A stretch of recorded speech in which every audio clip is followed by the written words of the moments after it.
never thought my life would derail because of a broken faucet. But there I was, drenched in water, swearing at my landlord, when fate shoved me into the arms of a man I swore I'd never like. The cop next door. Funny thing about fate. It doesn't care about your pride, or the list of people you'd rather avoid. The first time I really looked at Officer Ryan Carter, and I mean looked at him, not just the uniform striding past my window every morning at 7:15, was when I knocked on his door with my boxes piled high, sweat dripping down my back, and the faint stink of cheap takeout following me like a curse. He opened the door with the kind of face that made you instantly want to punch or kiss him. I hated that about him. "Wrong house," he said flatly, scanning me from head to toe like I was a trespasser he was about to cuff.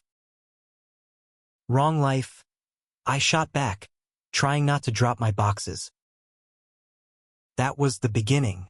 Not of the move, God, that was a nightmare of cracked plaster walls and a landlord who thought duct tape solved everything. But of something else. Something I didn't see coming, even though I should have. Ryan was everything I wasn't. He was order, law, structure. His shirts were always perfectly ironed. His car gleamed like a commercial ad, and his hair somehow looked regulation ready even on his day off. Meanwhile, I was chaos dressed in thrift store denim and mismatched socks. I painted murals that got me in trouble with city zoning boards. My hair had never seen a comb willingly. I lived for late-night sketching sessions fueled by too much coffee and not enough rent money. We were oil and water. And yet, when the faucet in my apartment burst a second time that week, and my landlord shrugged me off with a "figure it out, kid," I dragged myself back to Ryan's porch like a dog admitting defeat. He opened the door again, this time with his shirt clinging to him from his workout, a sheen of sweat making him look unfairly human. "What now?" he asked, exasperated but not unkind. "My place is flooding again," I muttered. "Unless you want a swimming pool in the living room, I need a couch. Temporarily." Ryan's jaw tightened, like he was calculating the exact level of regret he'd sign up for. But after a long sigh, he stepped aside. That was how I ended up living with the most infuriating man in the neighborhood. First, it was hell. He labeled his food in the fridge like I was a criminal about to steal his yogurt. He vacuumed at 6 in the morning. He left his badge and gun on the counter like they were salt and pepper shakers, daring me to make a joke about them, and I did often.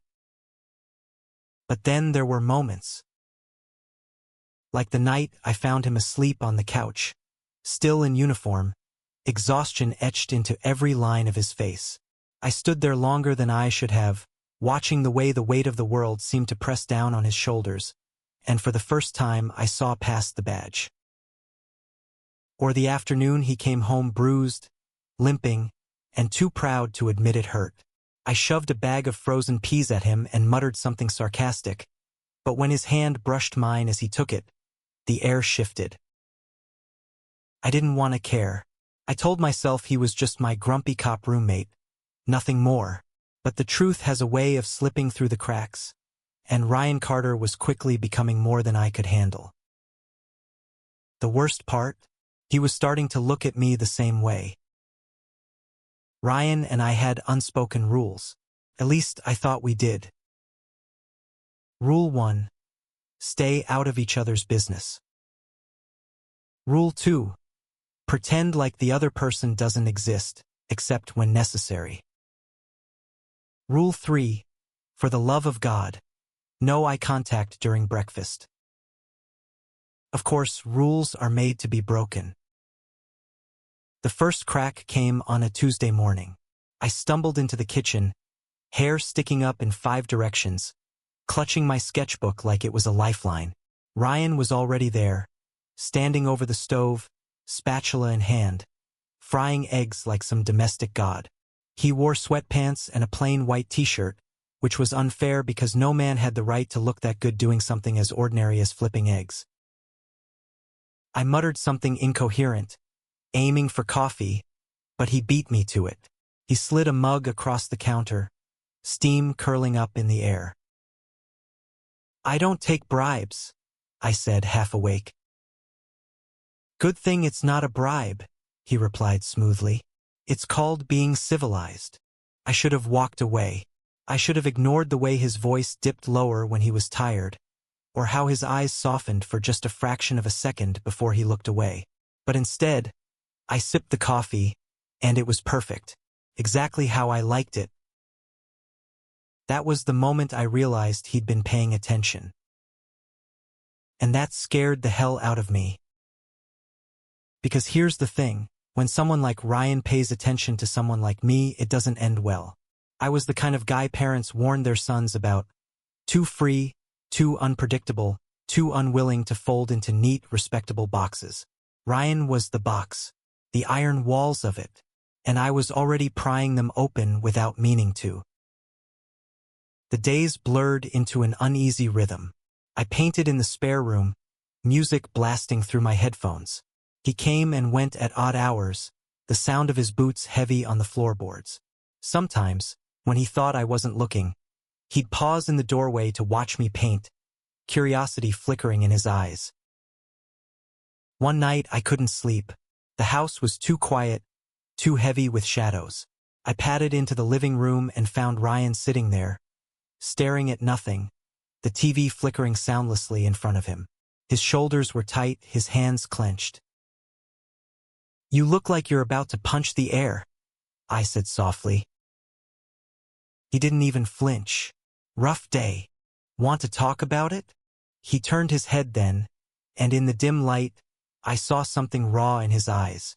Vulnerability, pain. But just as quickly, it vanished behind his usual wall of control. "No," he said finally. "You wouldn't get it." That stung more than it should have. I wanted to tell him I understood more than he thought, that I knew what it was like to carry too much, to hide parts of yourself the world wasn't ready to accept. But the words stuck in my throat, and I just sat down beside him in silence. Sometimes silence speaks louder than any lecture. Minutes passed, maybe hours. Then his hand brushed mine on the couch. He didn't pull away, and neither did I. It was nothing, just skin on skin, but my chest burned like someone had set a match inside me. I lay awake that night, staring at the ceiling, replaying that tiny touch over and over.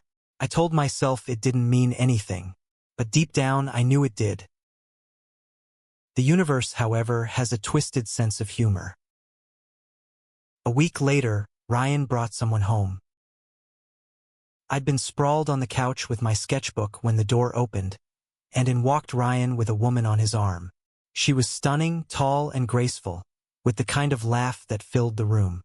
She leaned into him like she belonged there, and he let her. My stomach dropped. I mumbled something about needing air and bolted outside before the ache in my chest gave me away.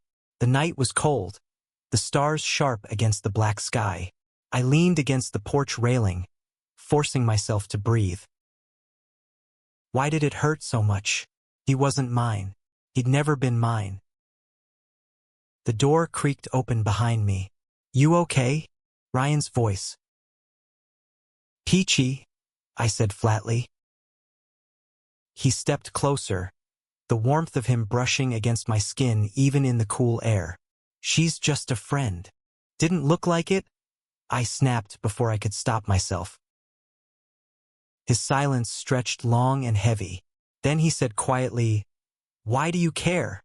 The question cut straight through me. Why did I care? I shouldn't. I had no claim on him, no right to feel this jealous, this furious. But I did. And when I turned to face him, the look in his eyes nearly undid me. A mixture of confusion, longing, and something dangerously close to hope.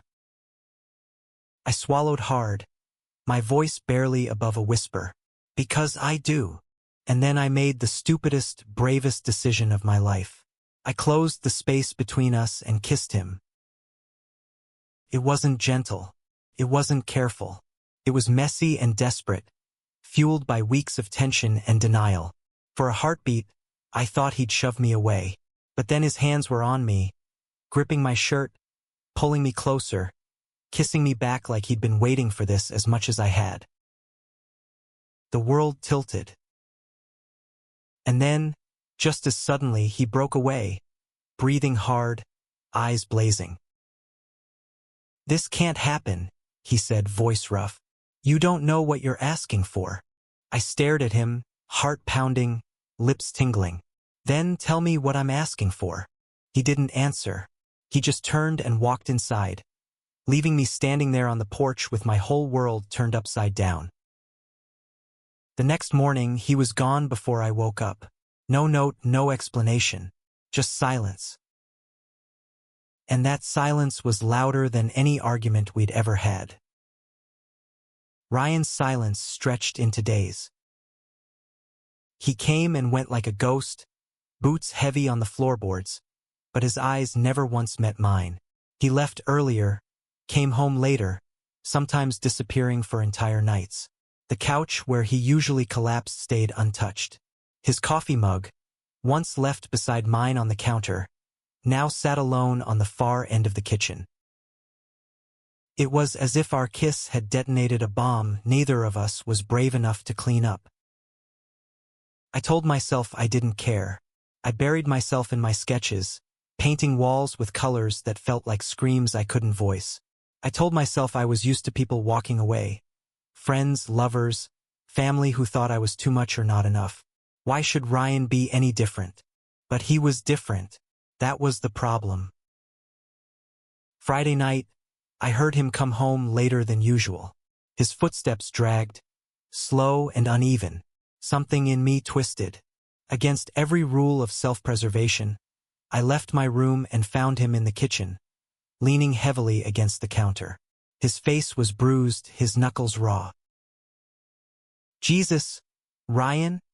I breathed, rushing forward before I could stop myself. "What the hell happened?" He didn't answer.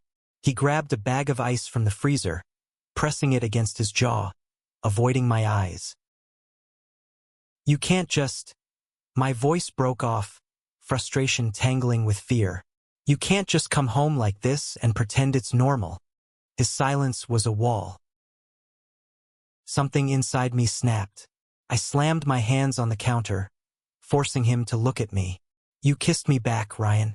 Don't you dare act like it was nothing. And now you're shutting me out? Why? Because I'm not what people expect from you?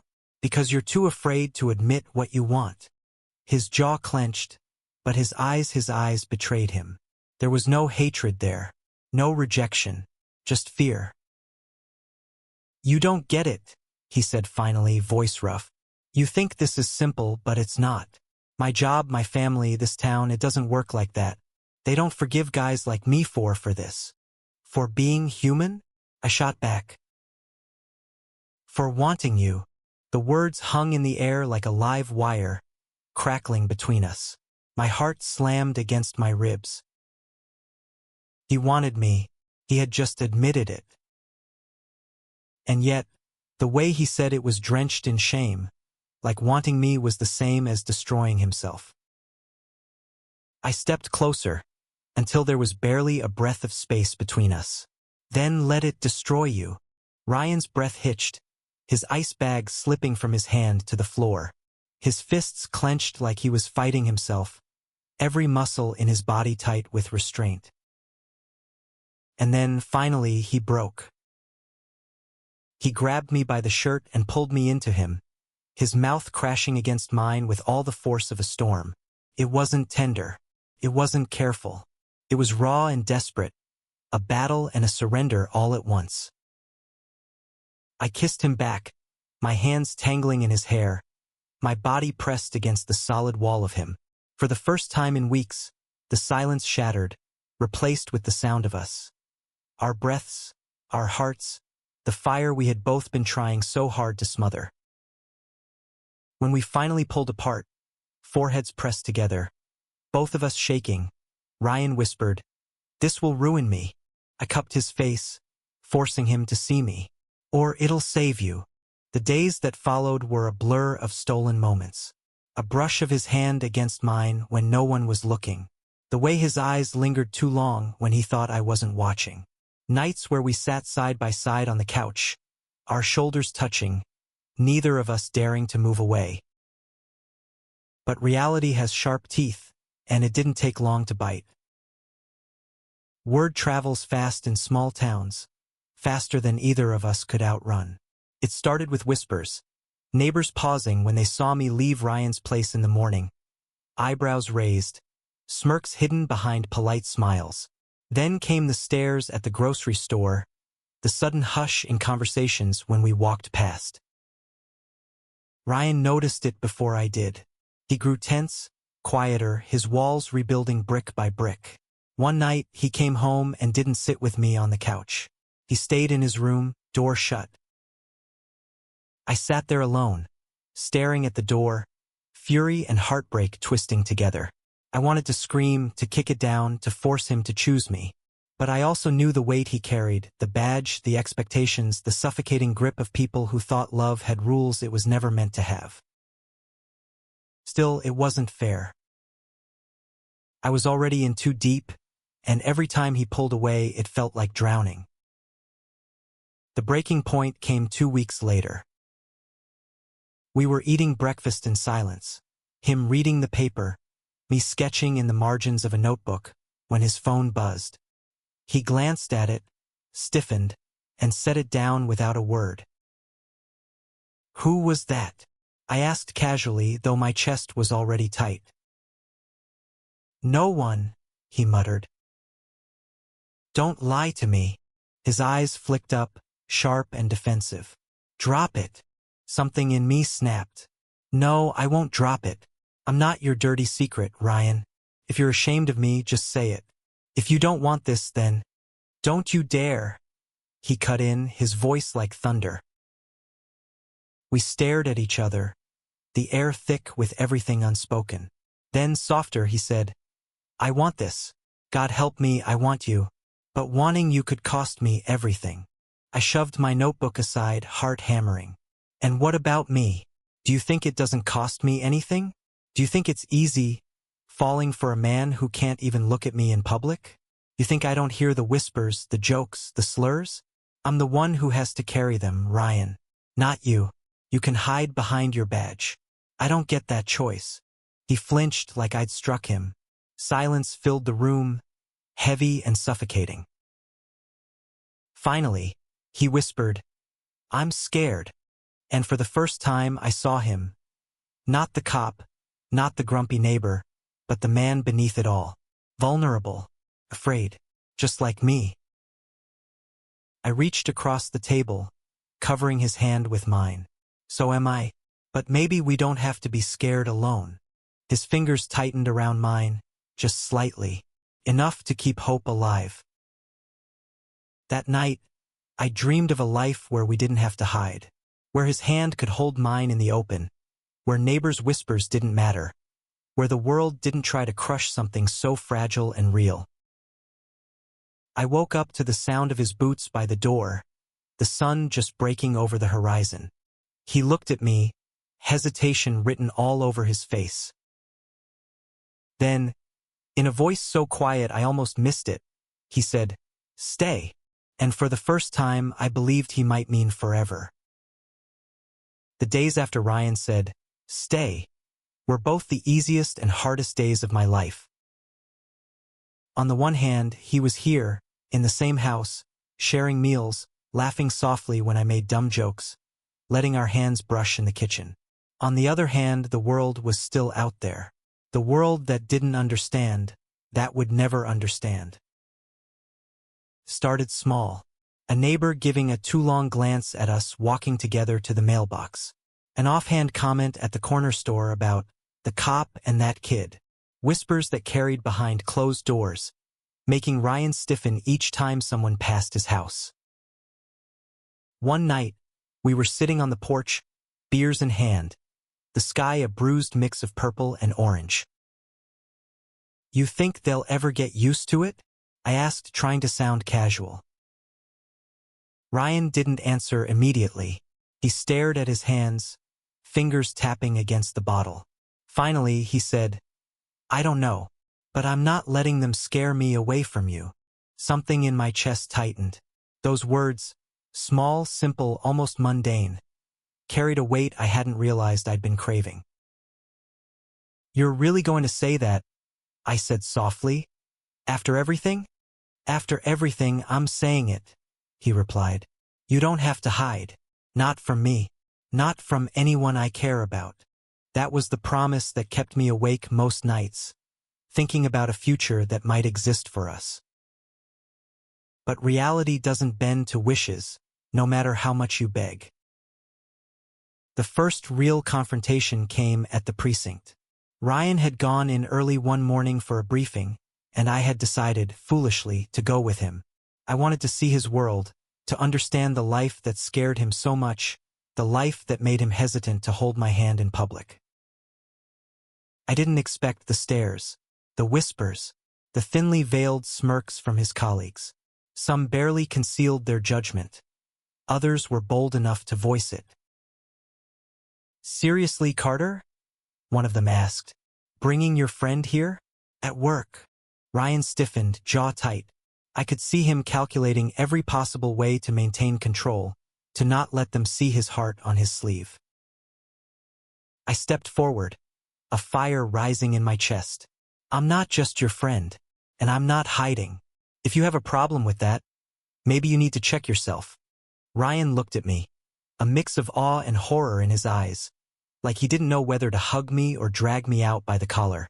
I just shrugged. Someone had to stand up to them, and if he wouldn't, I would. The tension in the room was thick enough to choke on. But then Ryan did something I hadn't expected.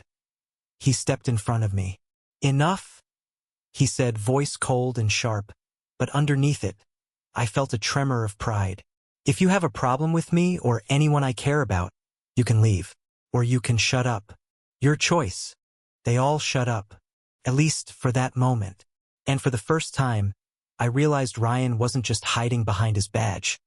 He was protecting me, standing up for me even when it made his life harder. The next challenge came at the grocery store. A woman in the checkout line started loudly commenting about us, calling us unnatural and wrong. Ryan's hand brushed mine under the basket, fingers tightening. I felt my pulse spike. Ignore her, he muttered, voice low, but his grip said everything he couldn't say. I shook my head. No, not anymore. We're not hiding. And I'm not scared. He studied me, eyes searching, like he was asking if I was sure. Are you? I am, I said firmly, letting my hand rest in his. And you better be too. He exhaled, a mix of frustration and relief. I'm trying, he admitted. God, I'm trying. It was a small victory, but it was ours. The social pressure didn't stop. Word spread in the town like wildfire. The whispers followed us wherever we went. Some doors slammed when we walked past. Some friends avoided us. But others surprised us. Maggie, the woman from the coffee shop, leaned over the counter one morning. You too, she said, smiling softly. You're stubborn, I'll give you that. But I like it. Don't let anyone tell you otherwise. It was shocking, beautiful, almost miraculous. That was the first time anyone had openly supported us, and it gave Ryan and me a kind of quiet courage we didn't know we needed. Then came the first real test, the town's annual 4th of July parade. Ryan had been called in to work traffic duty, and I had tagged along, thinking we could at least watch the fireworks together afterwards. The parade was crowded, flags waving, children laughing, the smell of hot dogs and fried food hanging in the air. But everywhere we went, there were eyes judging, whispering, sneering. I felt Ryan stiffen, his jaw tight, shoulders squared like he was bracing for battle. Let's go, he said, trying to keep his voice casual, but I could hear the strain. No, I said, grabbing his hand. We're not running. Not today. If anyone has a problem with us, they're going to have to deal with it. He looked at me, stunned. You mean that? I mean it, I replied, stepping closer, brushing my lips lightly against his ear. We're together. Let's show them. The fireworks started then, bursting overhead in brilliant colors. And for the first time, Ryan let his guard down.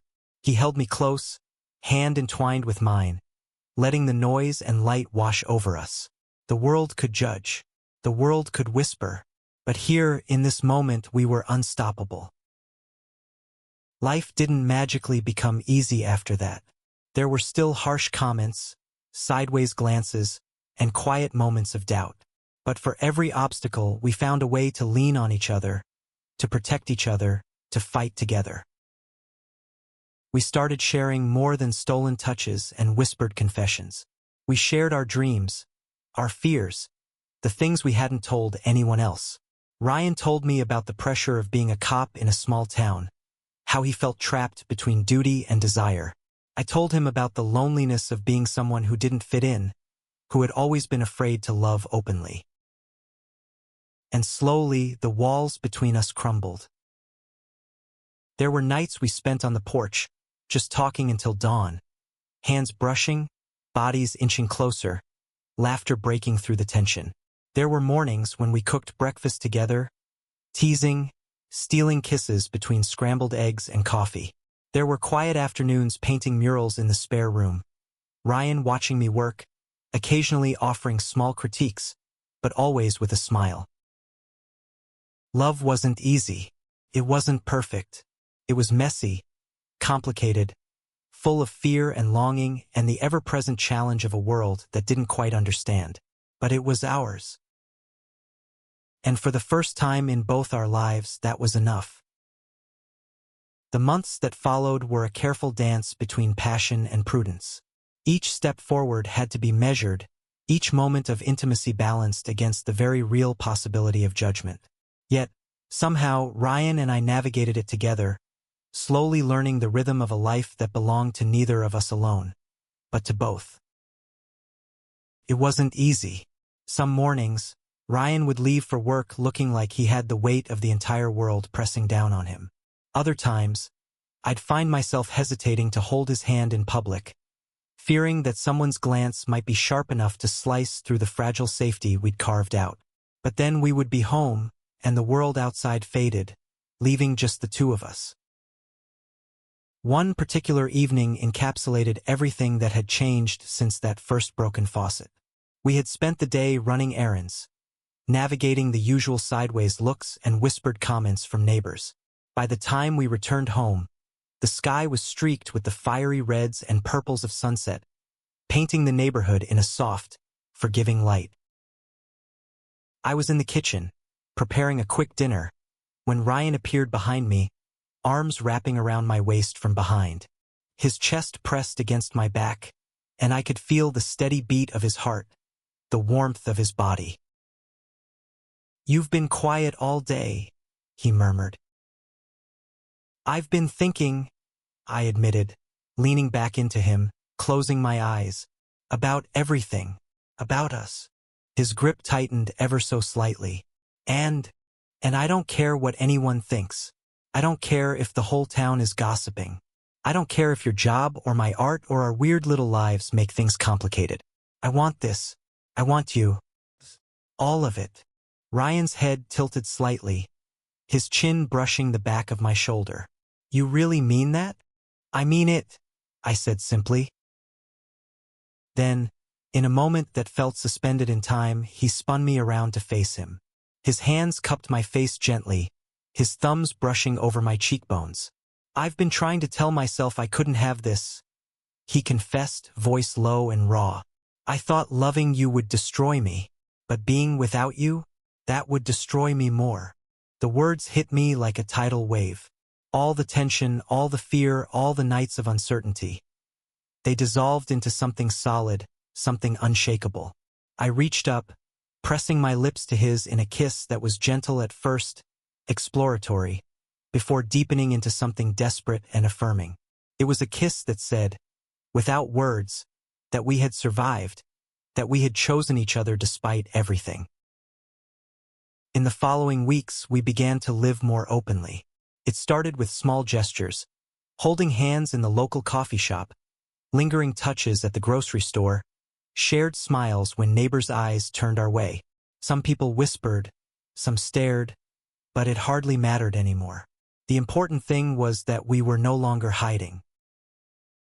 Ryan's colleagues at the precinct gradually adapted as well. Some were slow to warm, others never truly did.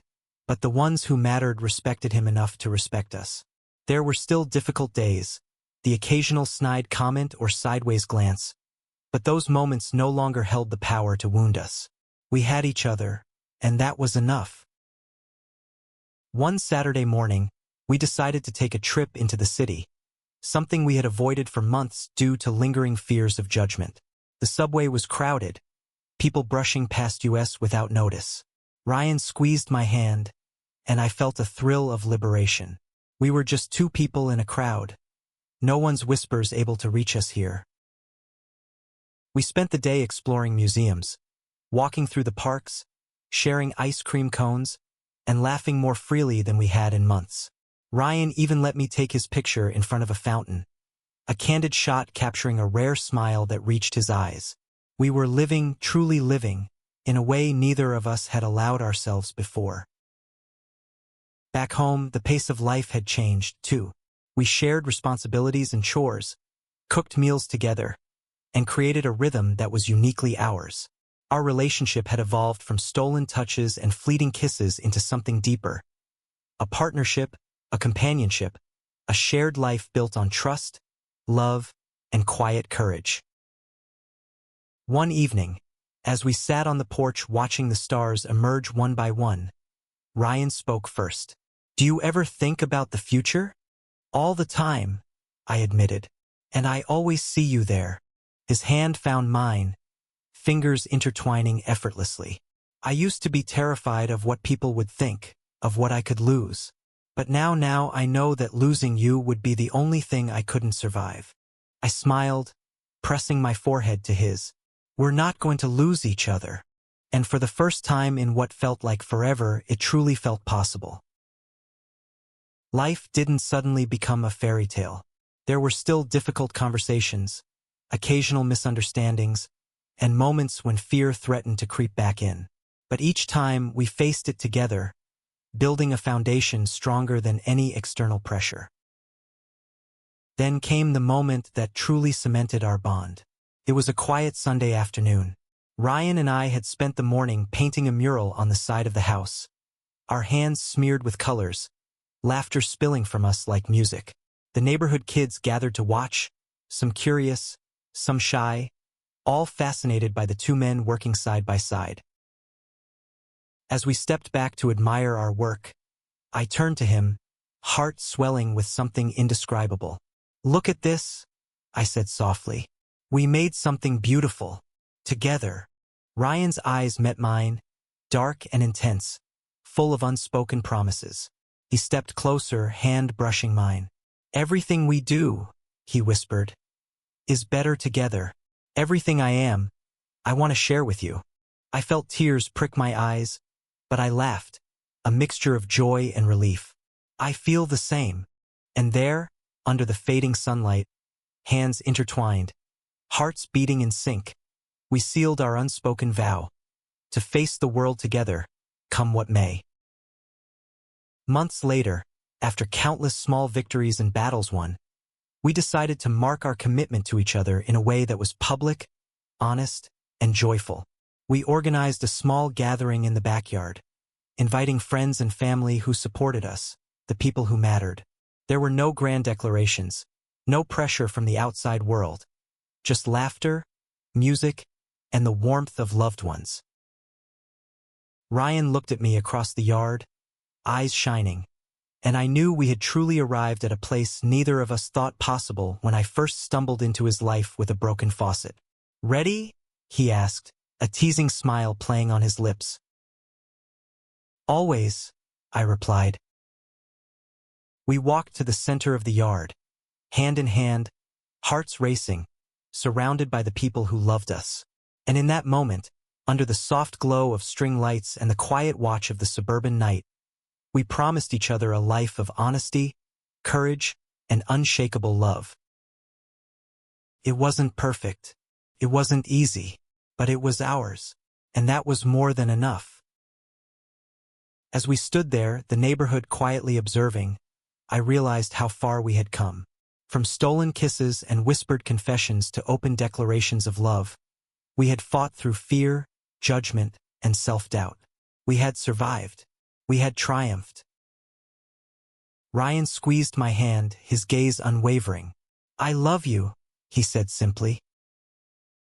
"I love you too," I replied, my voice steady, my heart full. And for the first time, we believed it. Fully, completely, without reservation. The stars above twinkled as if in celebration. The quiet suburban street bathed in the glow of our triumph. Two men against the odds had found each other. Two hearts, once cautious and fearful, now fearless and intertwined. And in that moment, nothing else mattered. We had each other. We had love. And for the first time in our lives, that was everything. Thank you for listening. If you find it interesting, please like and subscribe to follow the next stories.